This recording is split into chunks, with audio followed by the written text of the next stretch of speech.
everybody. Welcome to another weekly webinar here with Route Consultant. For those of you who are here for the first time, we've never been here before. My name is Josh Gregory. I am the director of our consulting and training teams here. For those of you who have been here before, welcome back. So just so you can kind of have an idea of what to expect from this type of webinar is every week, what we'll do is we'll come in, give you any updates on the industry, things that we want you to know about, new events that are upcoming, and we will also provide some content that we'll talk through. And then at the end, just go ahead and be prepared. We're going to have a completely open Q&A. So if you have questions as I'm going through this, either about what we talk about today or anything about the FedEx space, you can go ahead and type them in, and we will make sure that at the end of this webinar, we will have time to address all of those and talk through them. A reminder, when you're typing in those Q&A, make sure you put it in the button in the bottom that says Q&A. If you put it in the chat, I'm going to miss it. Now, before I go too much farther, I just have a quick disclaimer that we have to read, as I do every week. So Route Consultant is not endorsed by and is not recommended by Federal Express Corporation, FedEx Ground, or Amazon. Route Consultant is not sponsored by, is not approved by, is not associated with, and has no connection whatsoever with Federal Express Corporation, FedEx Ground, or Amazon. So all that to say, we're not going to be sharing any materially non-public information here today, but we do want to share helpful information, and we want to make sure that this is a place every week that we as investors, as contractors, can come together, ask questions, and learn about this space. And so we will make sure that is our commitment. We'll do it every week. And we also hope that you'll have a little bit of fun on these. And so the thing that I want to remind you when it comes to the Q&A is that for us to answer your question at the end, you first have to answer our question. So we have a question of the day this week that is, what is a common phrase that is used by your family and nobody else, or at least much more commonly in your family than anywhere else? And so at the end, when you're typing in your questions for us to answer that question first.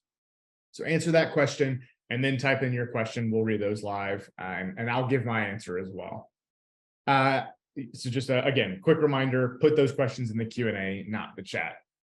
Now, a couple of upcoming events that I just want to make sure you know about. One is the Expo. So the contractor party that we have every year, if you haven't heard us talk about it yet, it is open for anyone to attend. It's completely free to attend. All the food and drink will be provided. All you have to do is get there and book a hotel room.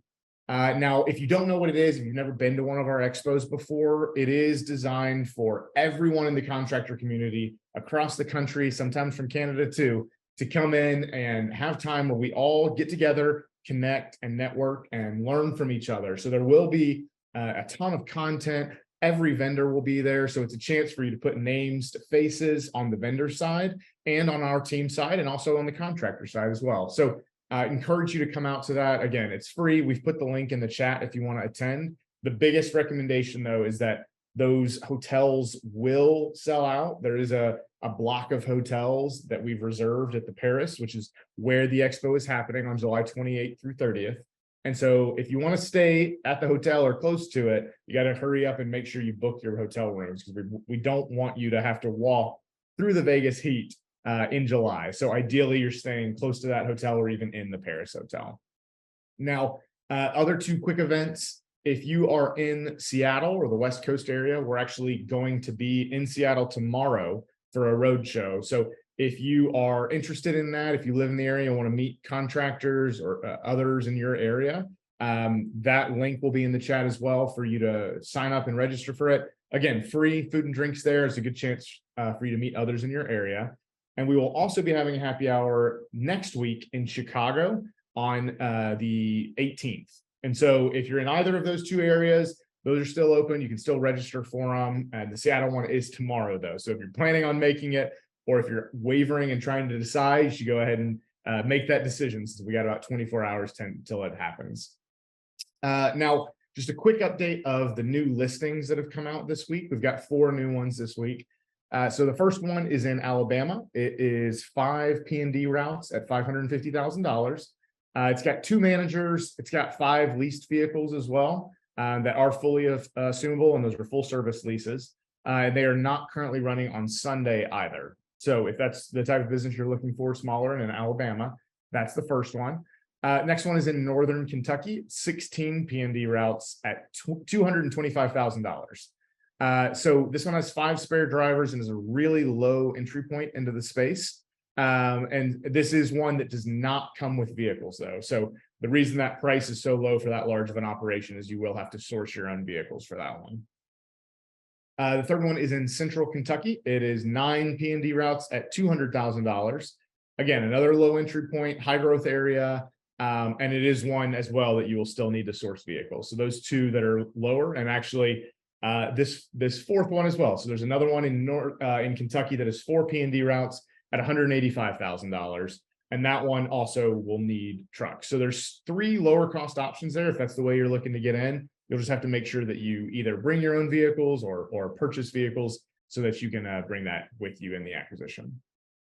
So those are the new listings this week. If you have questions on any of those, just reach out to our team. We can share all those details. Now, for the content today, so when it comes to these businesses, P&D, line haul, whatever it is, your largest expense is almost always going to be your payroll. So managing that payroll while still properly incentivizing your employees should always be top of mind and a critical part of your strategy. So today I have brought on Melody, who is our human resources director here, to talk through all of her expertise and knowledge when it comes to effectively compensating your employees. So Melody, why don't you come on and say hello and just give a quick little intro? Hello. So I am over HR for our operations, and really have spent, a couple of years in the logistics space figuring out the challenges that you guys all have with the drivers, with the BCs, with pay, with bonuses, with all of those payroll dollars, and kind of what goes into all of that. And so I'm here today to see if I can answer a couple questions and have a little fun. Perfect. All right. Thanks, Melody. So, for all of our new investors who are here, maybe thinking about this for the first time, or our contractors who are here trying to kind of reset the stage and decide on the right way to compensate drivers, what would you say are kind of the most important things to keep in mind when you're trying to decide those pay rates for your BCs and your drivers when you're really strategizing this from the beginning? Yeah. So the first place that all of you have to start is, what is your payroll budget, right? That's going to drive every decision that anybody has. And that's not something that anybody else can answer for you. I can't guide you on that. Josh can't guide you on that. It is all about what is your business and your payroll dollars.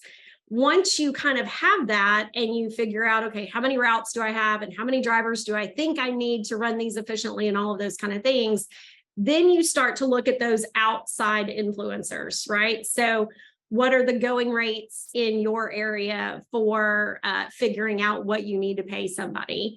It's always going to be a case of keeping up with the Joneses. Always, right? You're always going to have somebody else in the terminal. You're going to have UPS. You're going to have Walmart. You're going to have Amazon. You're going to have somebody that out there is paying more than you're paying or doing benefits differently than you're doing them. So when you start to look at those things, that's when you start to figure out what feels right for me and what feels right for my organization. Now, you're also not going to pay the same amount in Chicago that you pay in El Paso, Texas, right? Those are going to be different daily rates. Those are going to be different stop bonuses or whatever you come up with. So you have to really look at, where are you? You have to look at what's going on around you. You have to look at supply and demand, right? Do you have a ton of people knocking down your door to come work there? Or are you really having to hunt to get people to come and work? And so in those cases, that'll determine if you have to pay a little bit more, you pay a little bit less. Yeah. I think the point about the Joneses is really accurate. And it comes back to what you talked about from the beginning, which is you have to decide kind of what your payroll budget is, because you can say, I'll keep paying more because somebody else in the terminal is. But, if at the end of the day, that takes you up to 80% of revenue for your payroll, then no one's sure all your employees are happy. They've got plenty of payroll, but you're not making any money. It's impossible to make any money at that point. Right. So one of the things that I think is probably one of the key ways that you can think about your payroll and really your employee and strategy is, beyond just what I'm paying them, what are the ways that I can incentivize them, whether it's bonus or something else? So let's start by thinking about managers. So, pay your manager a salary, but what else besides salary do you think kind of goes into properly incentivizing managers?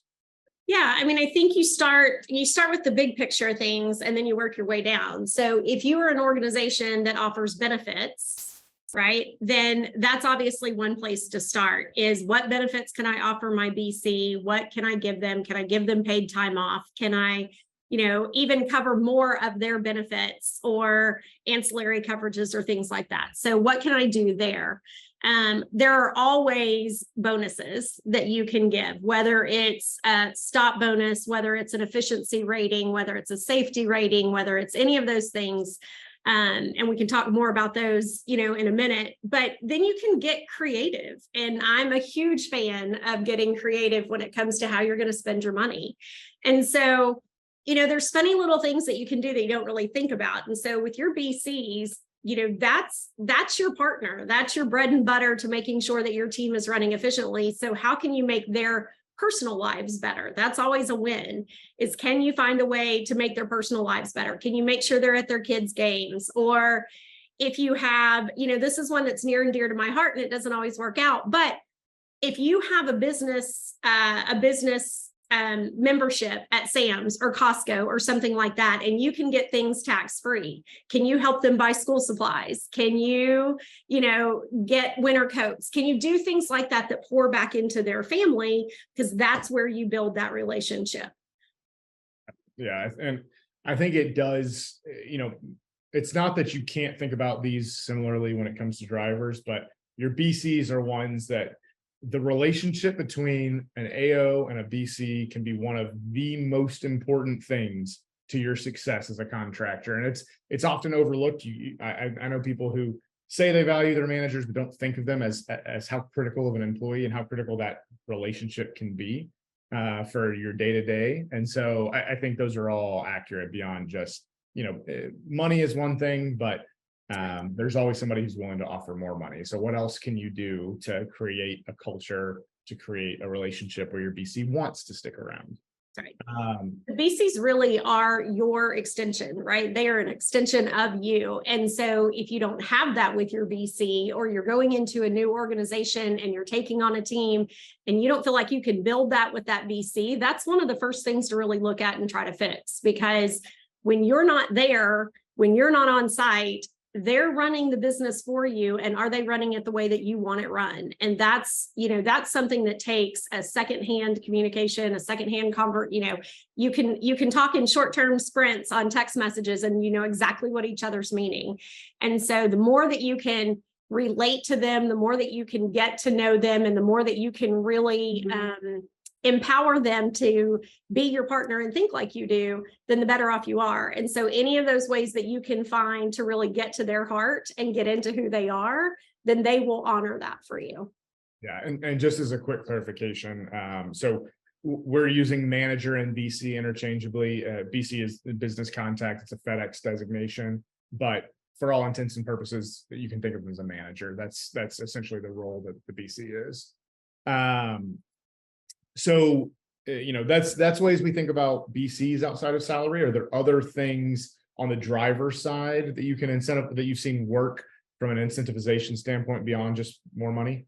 Yeah, I mean, you can do those same kind of things, right? So if you're looking for how do you make your drivers' lives better outside of financial things, then, it's summertime and it's hot. And so, some sort of fan in the truck, making sure they have water bottles, making sure that they have even those cooling neck things, if you can order those, right? All of those are little touches that if you can do that, those drivers are going to say, my AOs care about me and they want me to be safe, not just in the truck, but they want me to physically not get heat exhaustion and worn out, things like that, right? Check with your drivers. Do they need new shirts? Do they need new shorts? I know that's a minor thing to most of us, and we think just go get some new shorts, but they don't always think that way, and they don't always have that in their budget. And so, when you can do things like that, it really drives it home. And then they're no different than your BCs and your managers. They have families, they have kids, they want to go on vacation. They want to go to their kids' soccer games or basketball games or end of year performance or whatever it may be. And so really getting in tune with, is there a day of the week that somebody needs off because they need to be there for their family? Well, if it's a really great driver, it's worth it to you to figure out how to give them Tuesday afternoons to go and be with their family and do whatever it is they're trying to do. And so those little touches along the way really build a solid team that is going to mean more than an extra $1 an hour. And that's what you're looking for. That's right. Okay, so I think we've kind of loosely touched on it, different, when we're talking about bonuses, but what are actually the different kinds of bonuses you've seen used? What may work better than others? What would you point to there? Yeah.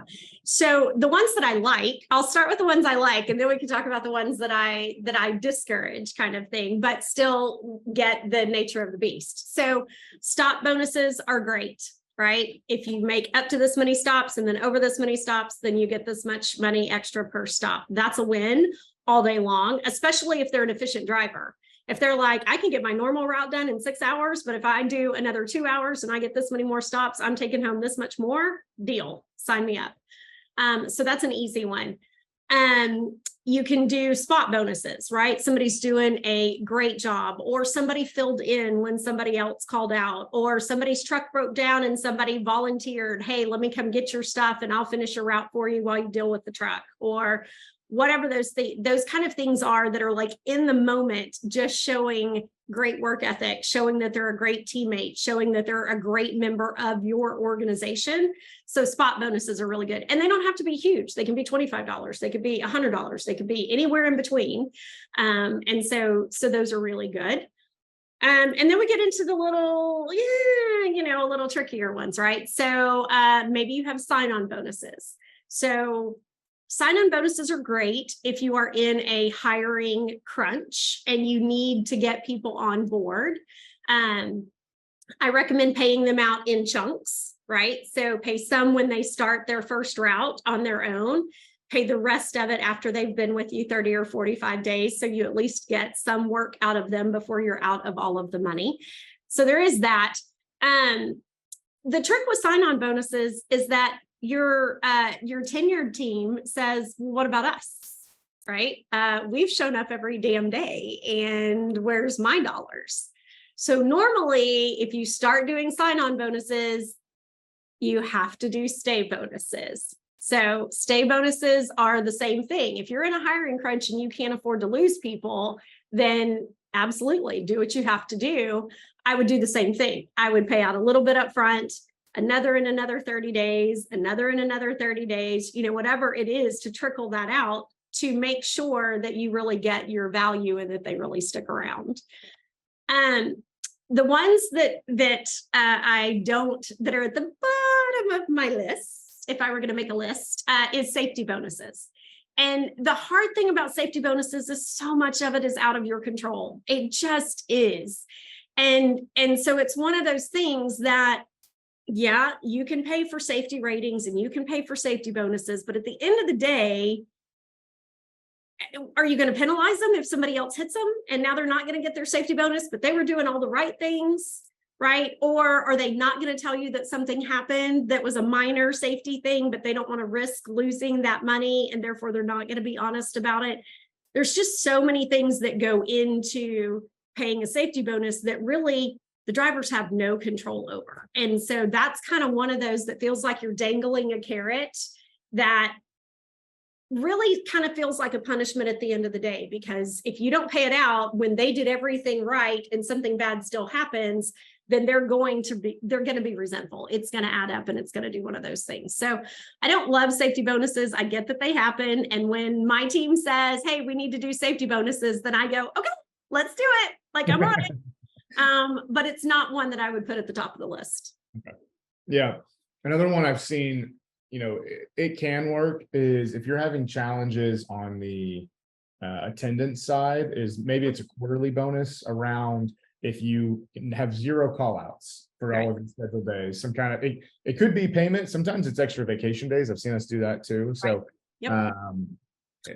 You can also do team bonuses, right? Yeah. So that's a really good way to get the team to encourage each other.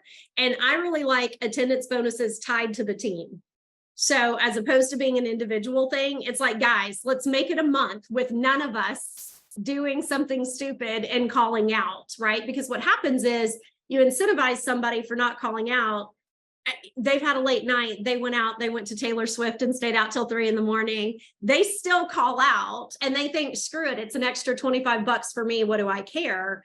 But the rest of the team is over here going, dude, you just ruined it for all of us. Like, what's happening, right? So I really like team bonuses around attendance because it really does help drive everybody together to meet those goals and meet those objectives and stay at a team focus, as opposed to, you got one guy that's never been sick in 10 years. And so you're just going to pay it out because, but then you have somebody else. And so you really want the team holding them accountable for that. And I think that's a win. Yeah. And for those of you who didn't catch that, that was Melody calling me out. I was the one that got caught out. Who got stuck at Taylor Swift. I got stuck at Taylor Swift till 3 a.m. Sunday night. I went with my wife to that concert. They got rain delayed and didn't start till 10:30. So I was the one on Monday morning, like, I can't come in. But I was not going to call you out. So I'll take it. I'll take it. Yeah.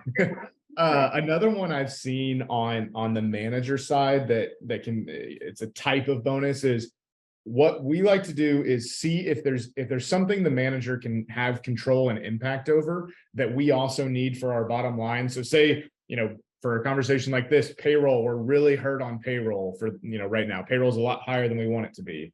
If there's anything that the manager can do around route, like if they control DRO, so if they're in charge of routing or if they're in charge of scheduling, or if we say, hey, if you can work to keep payroll within this certain range, maybe it's 40 to 45% of revenue, then we'll give you a bonus for each quarter you can do it. So there's things like that you can look at to try to hand some control and power to your manager, but it's really going to depend on if that's a manager who has those abilities and it's actually a metric they can impact. Because it's not fair if you say, hey, if you can keep our repair and maintenance at these numbers, but they don't have any mechanical skills, that's not in their wheelhouse at all, then it's just a bonus they have no control over, and that's not really a good way to incentivize them.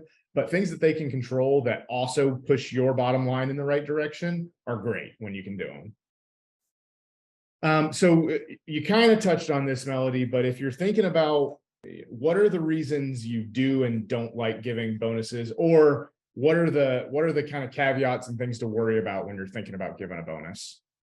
Yeah, the challenge, the number one challenge is that we all have our favorites on a team, right? So let's start with the elephant in the room, and we all have our favorites. And so and then we have those that make us crazy, right? You see the text show up and you see their name and you think, what now? Right? It happens. If anybody's going to call out on a Monday, it's going to be this guy. Or if anybody's going to call out on a Friday, it's going to be this guy. And so it's really hard sometimes to look at bonuses fairly and consistently across the board and not find ways to tweak it to give your favorites a nudge. And so from an HR side, that's always my first thing that I go to is, are we being fair and consistent with our bonuses? And if we're not, then we need to rethink it, right? So if it's something that everybody has an equal opportunity to earn, I'm all in. But if it's not, then we have to be very clear as to why there is a scaled approach to that. Does that mean that it has to be the same dollar value for everybody? No, not at all. I think if you've got tenured employees, you could say, a stop bonus for my tenured employees that have been doing routes for 5 years or whatever, then their stop bonus is this much. And if I have a newbie and they've been here 6 months, then their stop bonus is this much because I haven't invested that much in them. I don't know that they're really going to stick around with all these extra stops. I'm going to pay them a little bit of something, but I'm going to make them work for it. Right. And that's okay.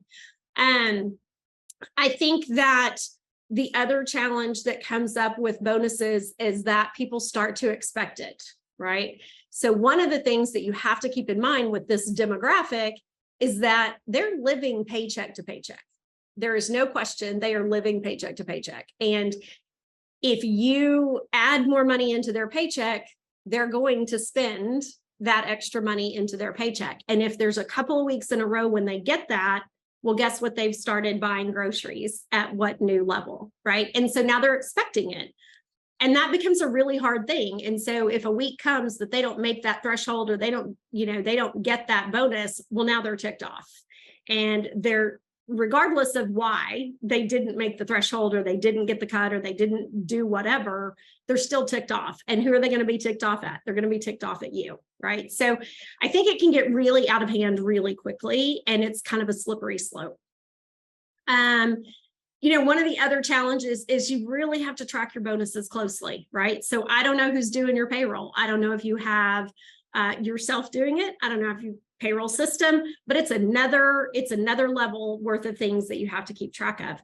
Who got it, how much they got, it's extra taxes coming out, it's extra things that have to be done and added in. And so being able to really be mindful of that and keep track of that is just one more layer of complexity for you. And it's not, it's not to be taken lightly, right? It's people's pay. And so you got to get it right. You got to know, if you said you were going to pay it, did you pay it? And if you did pay it, when did you pay it? Because drivers also have really short memories.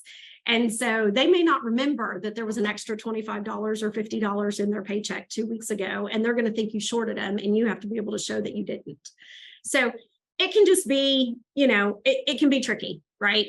But money is, cash is king, right? And we know that. And so this is an easy one to fall back on, because it is an easy way to get some energy into your team if you need to. And so it's not that I'm going to come on and say money's the root of all evils at all, right? We're going to need to do it. And you're going to pay a bonus of some sort at some kind at some day. And so it's going to happen. You just have to be really intentional about deciding which one you want to do, what your thresholds are going to be.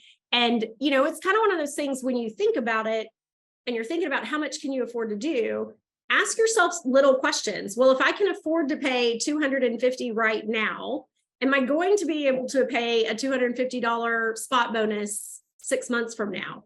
Right. And if the answer is, oh, I don't know, well, then start lower now. Right? You don't have to drop a big carrot right now. Start low and then build. See how it works. See how it feels to you as a business owner to pay out that extra money for those things, and see what you get. Okay, so the next one is, if you're trying to decide who needs more money, or if a raise is warranted, is this something that you just is a spot check just whenever you feel it? Do you recommend annual reviews? Like what kind of process should go into that decision? So there's two sides to this coin.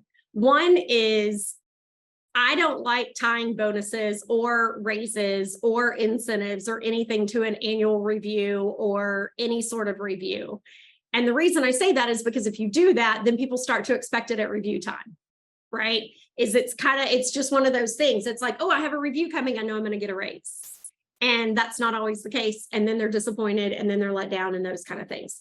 So if you have the manpower to track it and to monitor it and things like that, I'm actually a fan of, when you have a driver doing a really great job, give them a raise. If you can give them a raise, like, it doesn't matter if it's March or November or, July, if they're doing a good job, let them know they're doing a good job. And that's kind of how you keep them going, right? They don't have to wait for some date on the calendar. They just know that good work is being rewarded when it's warranted. So I really do like that approach better, but it comes with more paperwork. You have to keep up with, okay, well, who are the guys that I haven't given anything to in a year or 2 years? And why have I not? Right? Why have I not seen fit to give them anything or recognize them? Because that's going to be a problem. It's probably somebody that you don't need on your team if that's the case. And they're probably going to be disgruntled that they have not gotten an increase. So, kind of keep in mind during those things. Now, you can also do things at milestones, right? You can do it at the annual review. That's an easy time to check it off the list. No big deal. You can do it if they move to a harder route and they take on more. So that's, that's always a good thing. If they get a new certification, you can do it then. If they take on a lead role of some sort, right? If they take on some safety or maintenance kind of responsibilities, maybe they're the ones that do all the safety checks at the beginning of the day and the end of the day. There's lots of ways and lots of different milestones that you can look at when to give an increase that can be tied to other things besides just a review or a driver score, those kind of things. Okay, last one before we open it up to Q&A, just as a thought process, we talked about what kind of process to use for when you're thinking about raises and bonuses. What's the right process and mindset when you're trying to decide whether or not to let someone go? Yeah. So, outside of performance, right? If you're coming down to, I need to trim some payroll dollars, then I'm going to ask my BCs, okay, who is a pain in the butt to work with? Like, that's just a valid question. If you've got somebody on your team that, yeah, they drive and they get the job done, but they're always causing some sort of problem, right? Then that's one thing to consider. Is it somebody that always pushes the limit on safety?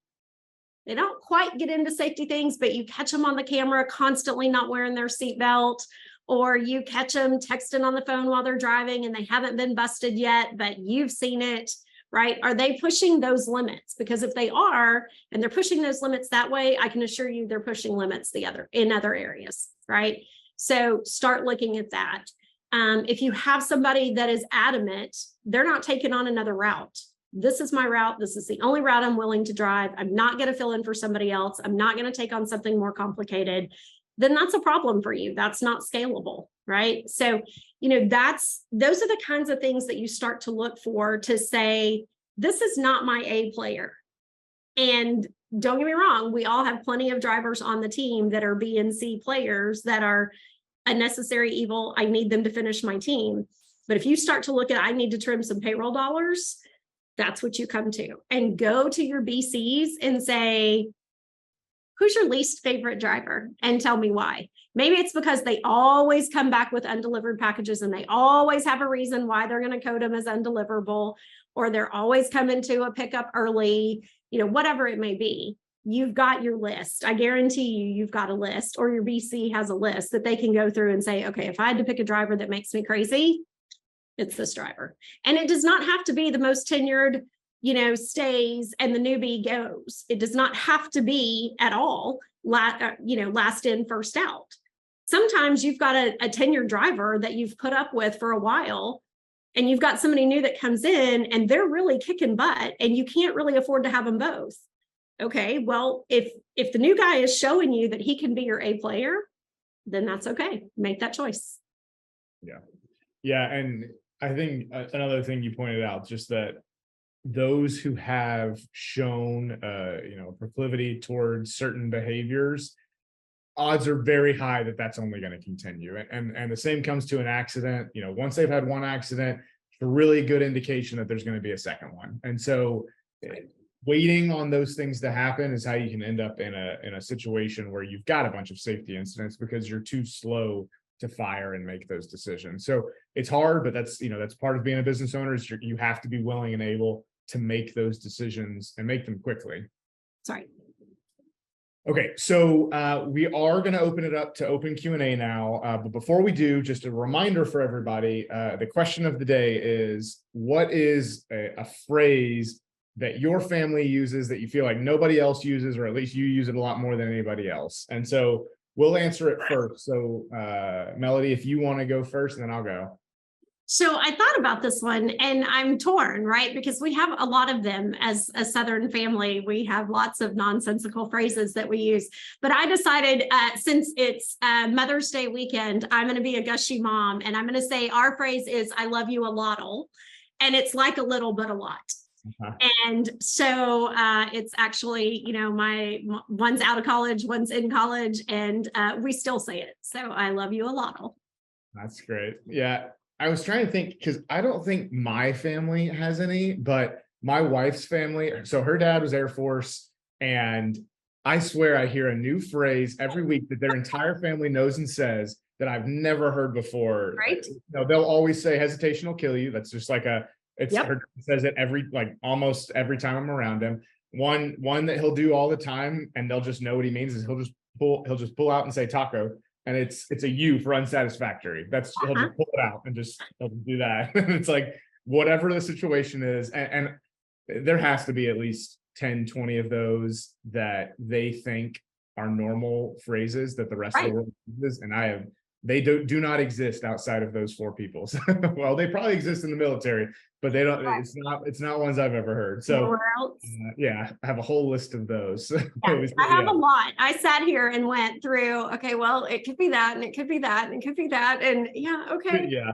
One of the things I talked about doing with my wife is like, we should get a group of friends and come up with a list of like 20 phrases that don't mean anything, but just say it all the time when kids are growing up. And they just, until they go to like high school, don't realize all of those phrases mean nothing. So nothing. Absolutely nothing. Yeah, absolutely. Fair enough.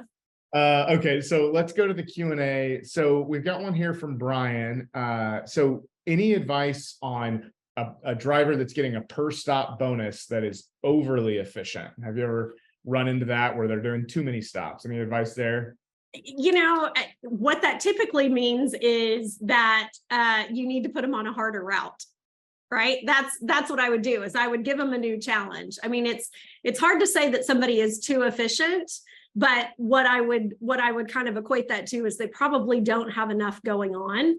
And I would give them a harder route. I would add more stops to their route, or give them a different one, give them a bulk route, something like that. So if the stop bonus is costing you a fortune, then I would find a way to mix that up a little bit. And so if you've got, a mall or a hospital or something on your route, that then kind of, takes away from that. It's not that you want to de-incentivize efficiency, but you got to save some payroll too. Yeah, and something I tell people all the time, if they're thinking about trying to institute some kind of stop bonus or evaluating it, is you've just got to game plan and think about, if they do 200 extra stops, that's essentially a whole additional route. That's great. But how does that affect my payroll? And you can run the math on this. You can kind of think through, what's the level of efficiency where this driver is costing me money versus saving me money. And if you kind of work through that math, you can ideally set some kind of threshold that makes sense. The ones that are really hard is if the pay is purely per stop. If it's a purely per stop pay, then that's one where you probably do have to look for essentially a harder route or some kind of different structure there. What we typically recommend on the stop pay is you set a threshold where for every stop above that threshold, they get that additional stop pay. When it's pure stop pay, it is a lot harder to affect that outside of adjusting the route. Yeah. You can also put maximums on it, right? You have to work that into your DRO. You have to work that into your efficiency rating, but you can say, listen, I'm going to do a stop bonus, but I'm only going to pay out a maximum of $500 a month on stop bonuses. Right. So just kind of then again, it's a math game. And so you come up with, what day of the month am I going to hit that bonus with this driver, and play with those numbers a little bit. Yeah, it's one of those things that I see it all the time, where bonuses and pay are set based on what seems right or feels good, without understanding how that's going to affect your bottom line and the money you're going to make. It has to be a strategy. It can't just be, well, he's doing pretty well, I'll give him a $10 raise. Like that is not the way you can run payroll, when payroll is going to be 50 to 60% when it's up getting too high of your overall revenue. When it's an expense like that, you can't just play around with those numbers. It needs to be part of the strategy. No, and this is something, we could kind of pivot off of that too, right? If you have a really efficient driver and you don't want to tick them off, but they've hit to where the fact they're costing you money at this point, right? Then you could say, listen, I'm going to pay out a max of this a month on stop bonuses, but anything above that, then it's I don't know, maybe you have a dinner gift card or a Visa gift card or something that you could tie in a little bit differently that's still going to hit your dollars. They're still going to hit your budget, but maybe it's not hitting payroll dollars. Maybe you've got a discretionary spend, or you've got some other bucket that you could maybe pull from for something. But it sounds to me like you probably have to do just a little bit of tweaking on the route to get him back to a manageable amount. Okay. This is tied to that one. So what would you say is a good number of stops above a normal stop count for a bonus? What kind of, I know it varies widely, and it's often something that we're going to basically have to look. And here's what I would say is, normally when I'm thinking about that threshold, you're going to want to look at what the route's capable of and what your driver's capable of, and try to set a threshold that pushes them. If you set a threshold where it's like, right now they're doing 60 stops, and so the threshold is 50 stops, so they start getting a bonus every day no matter what. That's not really effective. You're trying to push them to achieve more. But I don't know if you have any kind of thought there or numbers there that you can point to, because I think it's pretty hard to set an actual number. It really is. It's one of those that no different than looking at kind of what are your market indicators for pay rate. You also have to look at, is it a rural route or is it a city route? And is it easy for them to get extra stops, or does it really add an extra hour onto their drive time to even get 2 extra stops? And so you have to play with all of that so much. But I would say, if I were going to give you any sort of ballpark, and this is just pie in the sky, any sort of ballpark, right? But I would say nothing that I would at least go with 20% more than their normal stop. So, that could be 10, it could be 20, it could be 30, but I would look at 20% more as a benchmark to make that something that was equitable and worthwhile to the driver, but doesn't cost you and end up costing you money. I think that's fair. So here's one from anonymous attendee. So they're spending a lot, or finding themselves spending a lot, on bringing in and training new drivers. Have you found any good tips to manage that onboarding cycle, or any things you can do to help protect yourself from that? Yeah. So here's my crystal ball, and the magic answer is keep hold of your really good drivers, and let's start there. So, okay. Yeah, the hard part with bringing in new people is that you just are, what I hate, and it's an HR phrase, right? But I don't want to pay and pray. But essentially, that's what you're doing with a new hire, is you are paying and you are investing upfront, and you are praying that they come through and do what they're supposed to do, enough to where you don't lose your shirt if they walk away. And that's really, really, really hard to do. A couple of things that I would tell you to make sure that you're looking at when you're doing this. Number one, look at your ratio of drivers coming in for training that are not staying, and really dive into who's doing that training, who's spending time with them. If you have a good driver, but he's a negative Nelly, and that's who's doing ride-alongs, that could be one of your problems, right? So look at those kind of things. The other thing I would do is, I don't know who's doing the recruiting for you. I don't know if it's you. I don't know if it's Bright Flag. I don't know if it's a spouse or it's the BC or whatever those things are. But looking at somebody's history with where they have been is really important. And I know that's really hard to look at right now, because finding drivers is tough. There is no question finding drivers is tough. But if you get somebody that's coming in and they've had, 4 jobs in the last 18 months, that's a good indicator that they're maybe not going to be the one to stick around for you, right? And so being a little more selective, kind of narrowing that recruiting funnel a little bit more if you're having trouble with that. But those are the two places that I would start first. One is look at what your ratio is of people that are coming in for training and not staying, and look at who's doing that training, look at what's happening in that training, and see if you can find a correlation there. And then the other is really make sure that you're looking at what that candidate's work history is before you get them started. Yeah, perfect. Next one here is from Cassandra.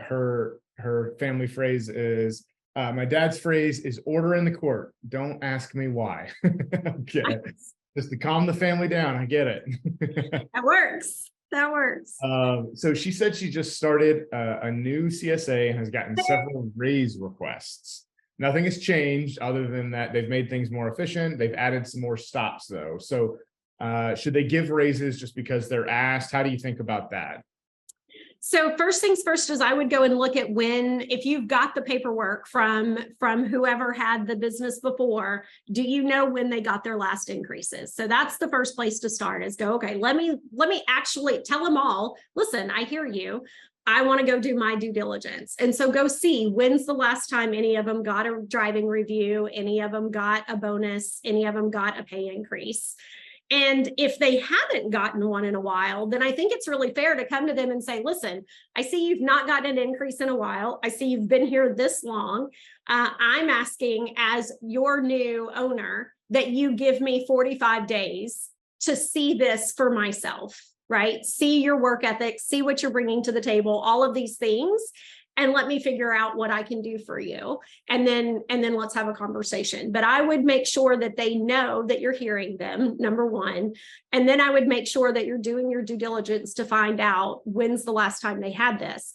Now, if you do that and you find out they all just got an increase 6 months ago and they're just trying to play you, then I think the answer is still you go back and go, guys, I've done my due diligence. I've looked, you all just got an increase. I'm still figuring out this organization. I do see that we are beating efficiency and we are moving in the right direction. So what I'm asking you to do is give me until peak to really see that we can consistently keep this up, that it's not just a fluke and that this team is really solid. And then let's talk as we're going into peak season. Yeah, I think that is extremely fair. And so that points to two things. One, that is an important due diligence question. And in terms of when was the last bonus or when was the last raise given. And I'll tell you too, I wouldn't necessarily say that that's an answer you need before before you're under contract, before you're doing there, but it is something before you close on the business. So, employees are going to change between the time you start looking at a business and the time it finishes. So it's something you need before you actually stand up with FedEx, but I wouldn't, get hung up on it at the very beginning of the process. And then the other thing too is, if you set a 45-day window that after 45 days you intend to talk to them, you better remember that you have set a 45-day window and be ready for a conversation at that point, because that's something they're most likely going to remember you promised.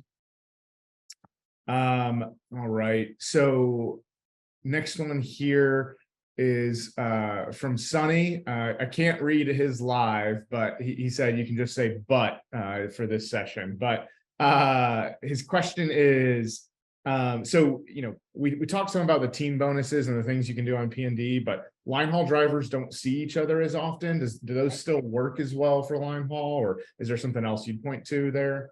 No, yes, lots of other things. So with line haul drivers, they're making good money. There is no question they're making good money, but doing things for them that are incentives that are outside of that. So finding out what's their favorite place, their favorite station to stop along their route for showers and getting them shower cards, or getting them, any of those little incentives along the way, getting them restaurant gift cards to be able to get something to eat along the way. Making sure that, if they've got something coming up for a family event, a kid event, that you work a way for them to be home during that time. Those incentives, those types of incentives are better for your line haul drivers just because they're already making good money, right? They've probably gotten a good sign-on bonus. They're getting a good per mile rate, all of those things. And so you want to make the drive as comfortable as possible for them.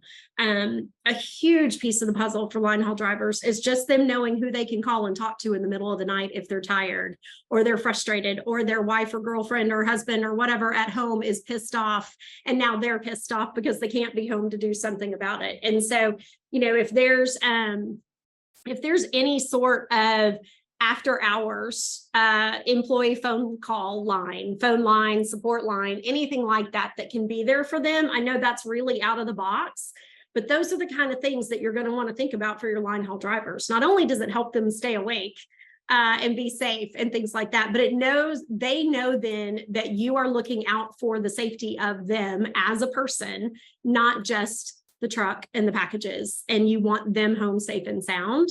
And I was amazed when I first came into this space at the idea of getting a shower card for them to be able, but they're expensive and they add up. And so, those are things that you can think about to do for your drivers that are really good outside of a team bonus or something like that. Perfect. Next one here is from Cindy. Her family's saying is make good choices. I've heard that commonly before from not my family though. I guess they don't care about making good choices. So this does hint at some of what you were talking about before. Basically, her question is, do safety bonuses somehow go against OSHA because employees don't want to report accidents to try to preserve their bonus? Or is there some other way to do safety bonuses to circumvent that? But I think it points back to what we talked about before, is that is a big risk with the safety bonus, where you basically are incentivizing your employees to not tell you about safety infractions that they can get away with. So for them, it's a bonus if they don't tell you. If they do tell you, they can potentially get into trouble and they don't get a bonus. So it really sets up a decision space for those drivers that there's not a lot in their favor towards telling you about a safety incident. So that it is a risk. And that is, I think it's worth redrawing attention to. Yeah. It's one of the reasons why it's last on my list of bonuses. It just really is. And it's, I kind of go back to, if you have those drivers that are causing you any sort of safety worries, your better bet is to find a way to get them off the team sooner rather than later. And I know that's hard, because I know then that means recruiting money, and I know it means training money, and I know it means, having to losing some efficiency while you get a new driver up and running. But the risk completely outweighs the reward on that one, to find a way to get them off the team if you're worried about their safety. Yeah. I think this is a really interesting question. So what do you recommend when we have too many leaders? They're all great leaders. They're all great drivers. But they're starting to butt heads. So he knows they need to reorganize and maybe name one, but he doesn't want them to all quit. So how do you handle too much talent, essentially? Yeah, that's a great problem to have. Like, there's no question, that is a great problem to have. So a couple things. One is, I would make sure that you have a really thorough review with each one of them, right? What are they each great at? They can't all be great at everything. I mean, they could, and you'd be just even extra lucky. But chances are they're not all great at everything. And so I would start to first start there. Like, let's do a review. Let's find out, what are your strengths? What are your areas of growth? What do we really need to work on for you to be ready for the next level? And when you do that, if you end up with a front runner, okay, well, then there's your front runner, right? And as long as you communicate with that team, the rest of your top performers, listen, you're in line. There's growth opportunity for you. I want to give you more, but we need to coach you on these things. We need to get you, better at understanding DRO, or I want to bring you in on safety and maintenance because I think you need to just hone those skills and do those things. And so you can talk to each one of them about that.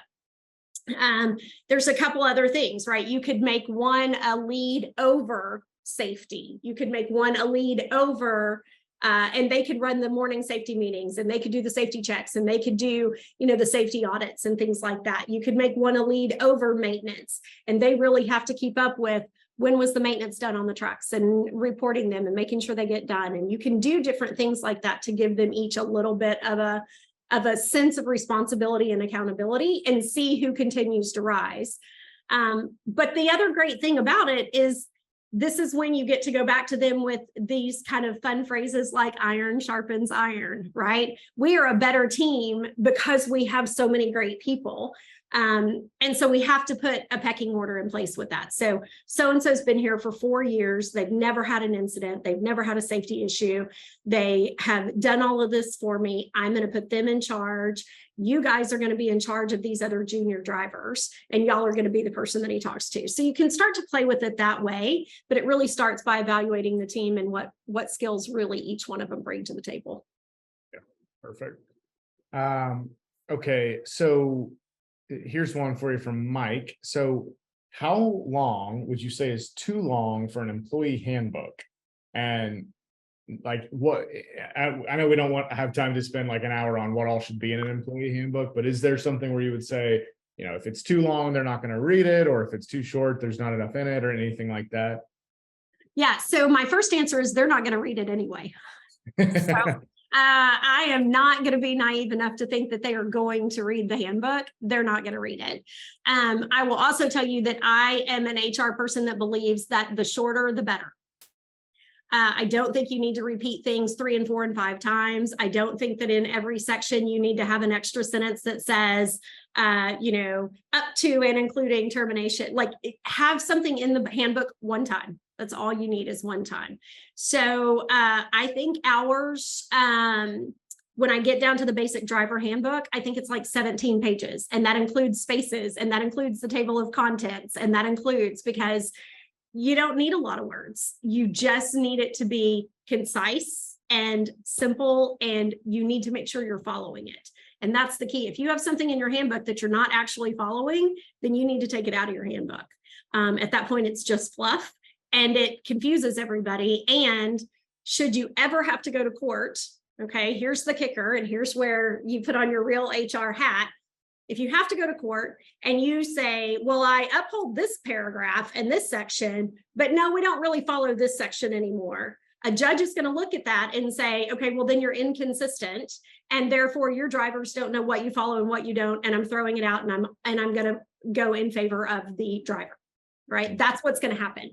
So back to that same fair and consistent answer that I gave you about bonuses, I'm going to say that about anything in the handbook. Your handbook, it has to be something that you consistently follow for all drivers. And so if you don't, and it's something that you're either not following your words, or you did the handbook 2 years ago and it's kind of changed a little bit and you haven't gone back and updated that, you need to do it.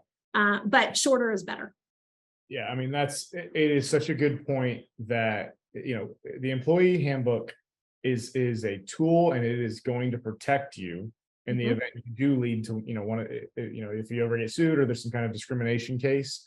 But it does nothing for you if you have not followed it, if you're not using it properly. And another thing I would recommend too is I would try to have that reviewed by, some kind of attorney that's familiar with your state laws, because there are things that you may be trying to apply that don't apply, or some things you may not be aware of in your state. And so it's things like that. It is a critical tool to protect you, but you have to use it right. That's right. If any of you are coming to the expo, I think we're going to have a whole little workshop on handbooks, right? Because there's lots of weird state nuances. You can download handbook templates all day long. We can help you with that, all of those kind of things. But Josh is right. It is your tool, but it is a tool that will work for you or against you if you're not careful. But it does not need to be 100 pages long, and it does not need to be in legalese. It needs to be in common everyday language. The same words that you use, well, maybe most of the same words that you use to drivers is what you need to have in the handbook. Yeah. Here's another one, just quick. Are there any benefits you're seeing, like in terms of that employees are getting, that's like this is a great thing everyone should have, or that's just really uncommon from a benefit perspective? So our favorite one that we rolled out that is uncommon and has really paid off in huge ways is a program called Corporate Chaplains. And it's a per employee fee. You pay it quarterly. It's not very expensive at all. And what it does is it acts like an employee assistance program of sorts. The corporate chaplains, it is faith-based, but they don't have to talk faith to your employees if your employees don't want to. But they will show up in the middle of the night. Your employees can call them, they can text them. You get a chaplain that is assigned to you and your team. And so that's their go-to person. It is all completely confidential. So you don't know that your employees have reached out. You just get a report from them that says how many people they've talked to. But I'll give you a couple of personal examples. We had an employee in another state that their house burned down. We called the chaplain in the middle of the night. Our chaplain was here. They called a chaplain in that state. That chaplain went to the family, went to be with the family, helped coordinate extra housing for the family, helped coordinate clothes for the family, all of those things. We've had people that were having surgery in another state and they didn't have anybody to go sit with them during the surgery and during the hospital time. We've called our chaplain, they've called another chaplain in another state, they've gone to sit with them. And the service is actually available to anyone in the driver's family, not even just people that are living in their household. So let's say that your driver is in California, but they have a family member in Utah that is, going through something emotionally. You can have a chaplain go sit with them and you can go have somebody talk with them, and it doesn't cost anything extra. It doesn't do anything extra. And so it's been a really unique and really, really, really special benefit package that we've rolled out. Yeah, that's great. Now, that's all we have time for today, guys. We went right up to time here. So I know there's still some questions we didn't have time to answer. So if it's something you want our team to answer, just email us directly, info@routeconsultant.com, or reach out to any of us that we can help answer those questions. But thanks everybody for coming again. Thank you, Melody, for being here to answer everybody's questions, being a wealth of knowledge. And hopefully we will see you at the expo or at either of the happy hours that are coming this month. Again, Seattle's tomorrow, Chicago's next week, and then hopefully we will see everyone in July at the expo. So again, thanks everybody for joining, and we will see you next week.